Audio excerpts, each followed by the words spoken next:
মাত্র ২০ বছর বয়সের এক টকবকে তরুণ সাগর।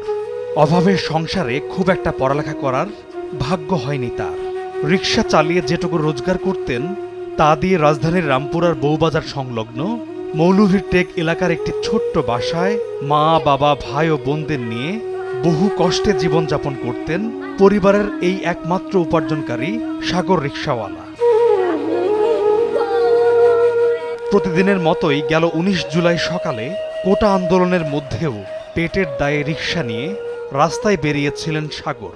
কিন্তু অন্যান্য দিনের মতো সারাদিনের রোজগার নিয়ে সেদিন সন্ধ্যায় আর বাসায় ফেরা হলো না মৌলভীর টেকের এই প্রাণচঞ্চল তরুণের। বাসায় ফিরেছিল প্রশাসন আর কোটা আন্দোলনের মাঝখানে পড়ে বলির পাঠা হয়ে প্রাণ হারানো রিকশা চালক সাগরের মরা লাশ। তার মৃত্যু নিয়ে প্রত্যক্ষদর্শীরা যা বললেন।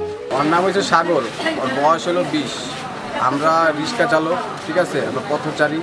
আমরা ওখানে গিয়েছিলাম, আমরা ওখান থেকে আসতেছি আমাদের বাসায়, মানে আমাদের রিক্সা বন্ধ করতেছিলাম ওই আওয়ামী আন্দোলনের কাছে। এই ফাঁকে আমাদের রিক্সাটা মালিকে বলছে বন্ধ করতে, আমরা বন্ধ করে আসতেছি। এখান থেকে দেখলাম দুইটা ড্রোন ক্যামেরা এলো। ড্রোন ক্যামেরা যখন দুদিক দিয়ে চলে গেল, হ্যাঁ, তো ওখান থেকে একটা হেলিকপ্টার এলো, দেখা গেছে তোমার বিজিবি।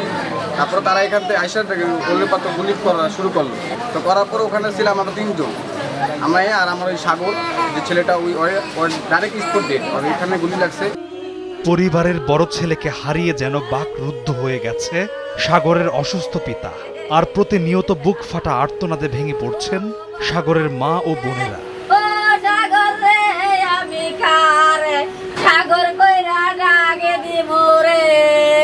সন্তান হারিয়ে শোকে স্তব্ধ সাগরের পিতা জানে না সে এখন কার দ্বারস্থ হবে।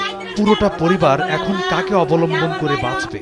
আমার পুত্র স্কুলে ডিউটি করছে, ডিউটি করে গাড়িতে আসবার সময় আন্দোলন চলছে। এই আন্দোলনের মাইকে আমার পুত্র চলে গেছে, গুলি খাইয়া লাগছে। আমি সংসারটা খেলা চালাইবো আমার পুত্র ছাড়া আমি তো কাজ করতে পারি না। তো নাই মানে আমার পুত্র মারা গেছে, আমি কিবা কি করি? এই সংসারটা চালা কেটা? আমার ফুলা কাজে গেছে, কাজের দায়িত্ব লইছে, আমার ফুলারে গুলি করছে। আমার ফুলা তো ইতানের লোকে জড়িত নাই। মানে আমার সন্তান আমি কই পাই? আমার এক সন্তান গড়ছ চালা সংসার, মানে আমি কি করি? আমার সংসারটা চালা আমার সন্তান আমার বুক দিয়ে খালি করছে। আমি ওখানে কেমবে কি করবো? আমার সংসার কে চালাইবো? স্বজনদের দাবি অকারণে প্রাণ হারিয়েছে রিকশা চালক সাগর, কিন্তু কার কাছে তার মৃত্যুর বিচার চাইবে তা তারা জানে না। অন্তরের ক্ষোভ ঢেলে দিয়ে তারা বললেন, ছাত্র আন্দোলন করতেছে, ছাত্রর লোকে আঙ্গুর কোনো কালেকশন নাই, ঠিক আছে? ছাত্র মরবো না পুলিশ মরবো এটা আমার দেখার দরকার নাই।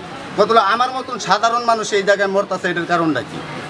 এটা আমরা কার কাছে বিচার চামো? ঠিক আছে, কারণ আমরা তো ঝগড়া করবার গেছি না, আমরা ঝগড়া হইতেছে অথচ আমরা কাম নাই, আমরা ঘুরে দেখবার গেছি, তাতে আমরা গুলি করতেছে, এটার কারণটা কি? দেশের সরকার, ছাত্র সমাজ, ছাত্রলীগ, ছাত্র দল যাই কিছু হোক তারা আন্দোলন করে, ঠিক আছে করো, কিন্তু আমাদের মতো সাধারণ একটা মানুষ রিক্সা নিয়ে যায়, রিক্সা চালায়, ইনকাম করে আনার পরে তার সন্তানকে খাওয়ায়, এই সাধারণ মানুষকে আমরা দেখা গেছে যে ওনারা কিভাবে গুলি করে মারে, ওটা আমার বিবেকে বাজে না, আমার বিবেকে ধরে না।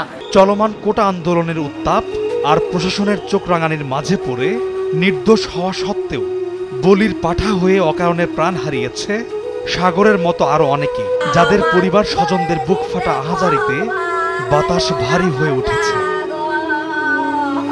পলাশ খান, ভোরের কাগজ।